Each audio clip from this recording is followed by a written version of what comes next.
Epic Universe is here, and with brands like Super Nintendo and How to Train Your Dragon, even the most loyal Disney families are going to want to check out this new park. Hi, I'm Amy Schinner, a park reporter for Touring Plans. Our team wants to help everyone have an excellent experience at Epic Universe because honestly, you don't know what you don't know, and Epic plays by a completely different rule book. So in this video, we're sharing everything we've learned so far, what surprised us, what we loved, and what Disney families need to prepare for. Not to say which is better, although we do share some opinions, but to help you feel confident heading into a brand new kind of theme park day. Let's get into it. Okay, let's be honest. Epic Universe isn't built for toddlers. Sure, there are a few family-friendly attractions, but this park overall skews older. If your kids are around 8 to 10 and up and okay with spooky or intense themes, you're going to be fine. But if your little ones are stroller age or sensitive to loud noises, this isn't going to be as easy as a day at Magic Kingdom. The small stroller parking areas, and guys, I mean tiny, alone told us that this park is aiming a bit older. Transportation, security, and parking fees. Let's talk logistics because Epic Universe makes some big changes from the Disney model. If you're staying at a Universal Orlando hotel, you'll have good themed bus transportation. And if you're at Stella Nova or Helios Grand, you can walk. But here's a key difference. Parking at the resorts is not free. And if you choose to drive to the parks, you'll pay an additional fee of $32. Moving on to security, it's TSA style. That means everything, even the stuff in your pockets, goes in a bin. You'll walk through the metal detector while your bags go through an x-ray, just like the airport. This also means they'll spot any snacks or meals that you bring. And Universal's cooler policy is much more strict than Disney's. You can bring snacks, but you cannot bring full meals and large coolers into the park. If this is your first time in a Universal park or first time in a long while, instead of a fingerprint, they will take your picture as they scan your ticket. Then you should just need to smile for the camera to enter in the future. Facial recognition is also used for express passes and the lockers. Food, mobile ordering, and refillable cups. So food is so subjective, right? I will tell you there are some places that are much better than others.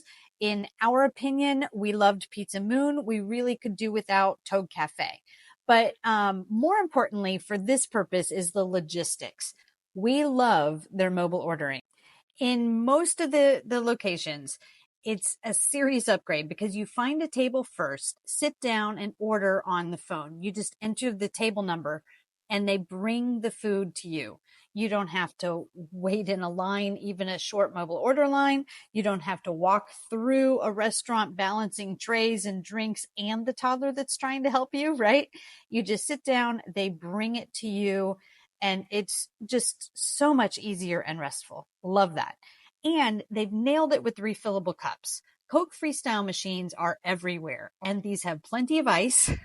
You can load them with soda, flavored water, or even grab filtered ice water if you're using your own bottle. So the refillable cups, you pay one price the first day, then if you're there multiple days, you just pay to reactivate them. Freestyle machines almost everywhere. And if you bring a water bottle, it's easy to get filtered ice water all day long. Pro tip, before entering the Ministry of Magic, fill up. There's no freestyle machines inside that portal. App stuff, batteries, and lockers. We hear this a lot from Touring Plans families. People want less screen time in the parks. The good news, Universal Orlando app has this cool wait time notification. You can set an alert when, say, Hiccup's Wing Glider drops below 30-minute wait. It's a smart way to manage your day that doesn't mean you're constantly checking for times on your phones. The bad news is there's no paper maps. So you'll still need the app to navigate your park. So really, you're still on your phone all day. And unfortunately, the app drains your battery, like fast. And unlike Disney, fuel rod swaps are not free. They cost $3.21 each time. So bring a good external charger or two. Now, about lockers. A few of the rides require lockers, and free lockers that hold a backpack and more are available. Stardust Racers even uses a metal detector, so you can't even have your phone. Monsters Unchained has lockers for anything that can't fit in your pockets, and belt bags at your waist are also allowed. Wing Gliders has lockers, but they're not mandatory. And just like Tron, it's easy to get your locker after your ride, but all lockers use facial recognition. So Be mindful of who grabs the locker. This is true of the paid lockers throughout the park. If mom gets the locker, sending dad to grab sunscreen will require help from a team member. Power-up bands and interactive wands. So when we first heard about power-up bands in Super Nintendo World, we assumed they were optional, like you would play the game and the points every time you hit the question boxes or play your games, earn your keys, that it would just be something that if you had a power band, it would show up in your app and you could play the games a little further that way. Turns out that is not the case. There are significant games that are very fun in the middle of everything that if you don't have a power band, you cannot play. So power bands are $42 a piece. Some of the games do allow one power band for the whole family, but just heads up, you're going to probably need to budget for some power bands. The same is true for interactive wands. Magic and Ministry is really large and grand with lots of fun things in all of the windows. Well, to interact with most of the windows, you need a wand. Unlike Diagon Alley, it's a little more visible and in your face, in my opinion. Pro tip here, try to do all of those things in the evening if you're going to do the interactions with the wands. The pictures are so much better, no reflection from the glass, it's brighter, and you're not sitting out in the hot sun. Young kids, height checks, and rider swap. Let's talk about the littles. If your child is under 34 inches, there are only 2 attractions they can ride, and one is a water ride where you will get soaked. Now, there is a playground that's beautiful and 2 shows, but overall, just not a lot going on for the little kids. And rider swap, it works differently than Disney, and in my opinion, and in my team's opinion, it's a challenge at Epic. The baby has to wait in line with you the whole time. Even if it's a 2.5-year-old baby, they have to be in the line, which can be hours long, and then sit in a back room with the one parent while others ride and then swap, right? So the toddler has to stay in line for all this time and then not be able to ride a ride. That's frustrating for the child, for the family that's dealing with a wiggly child. And also some of these rooms are themed really darkly, and the queue at Monsters Unchained, guys, it's scary. And the queue at Minecart Madness at Donkey Kong, it's loud. It honestly just is not the best situation. Okay, I know that was judgmental. In all fairness, we do receive feedback from families who like this because the whole family stays together. So maybe it will work for your family, but at the very least, you need to know how it operates differently and be prepared for that. The other big difference with the littles from Disney to Epic and all Universal parks is there is no restriction on wagons and strollers. They just don't have the stroller congestion that Disney has.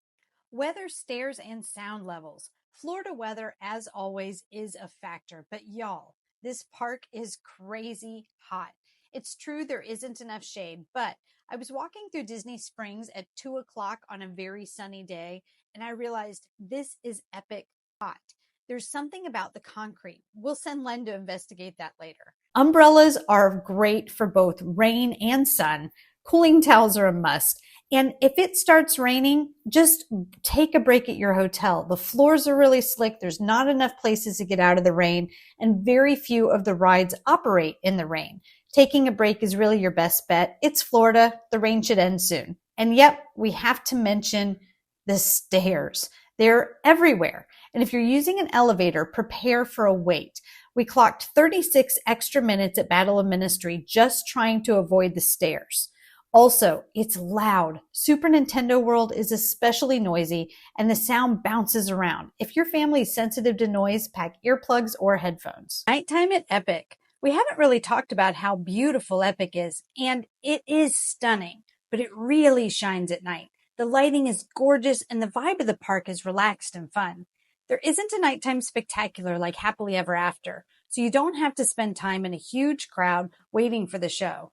Cosmos Fountain is colorful and dances to the music, and it's beautiful, but you can comfortably sit and watch while enjoying a snack or beverage, or it simply adds to the atmosphere of the park as you stroll by and enjoy the show. Be sure to check out each land. They feel so different in the dark, and at closing time, there isn't that rush of people all leaving at the same time. It's really very civilized. Okay, here's the touring plans yays and nays for all the things we want to just touch base on real quick. Yays to 60 minutes of early entry for Universal Hotel guests. Yay to amazing characters like Igor and Toothless. They are so much fun. Toothless is precious and incredible theming. My favorite is Isle of Berk. It was just a surprise. Like, obviously, Super Nintendo World is so on theme, but I kind of had seen that. Isle of Berk just was special in more ways than I anticipated. The cosplaying in Wizarding World is next level. It's so much fun to see everybody really getting involved and living those characters that they love. Unfortunately, there are a few nays. There are not enough bathrooms, especially in Super Nintendo World. And I don't mean that there's long lines for the bathrooms. I just mean it's hard to get to some of them. At Super Nintendo World, if you're all the way out at Donkey Kong, you have to walk all the way to the front of Super Nintendo World. Or maybe you're upstairs in Nintendo World and you got to do the stairs. Just, there could be more bathrooms, although the bathrooms themselves are beautifully themed. The cosplay that I just said is so cool. Also, it's so good. Keep an eye on your kids because they may be interacting with people that you think are, actors that are part of Universal, and they're actually just other guests and you don't know what they're going to say or do. So just keep an eye out. It's very cool, but tricky. The Donkey Kong meet and greet is too limited. He comes out maybe once an hour, maybe, and they only allow 10 families to see him. So don't promise that you will see Donkey Kong to your kids. It really might not happen. The park is new and there's still a lot of downtime and a lot of kinks are trying to work out.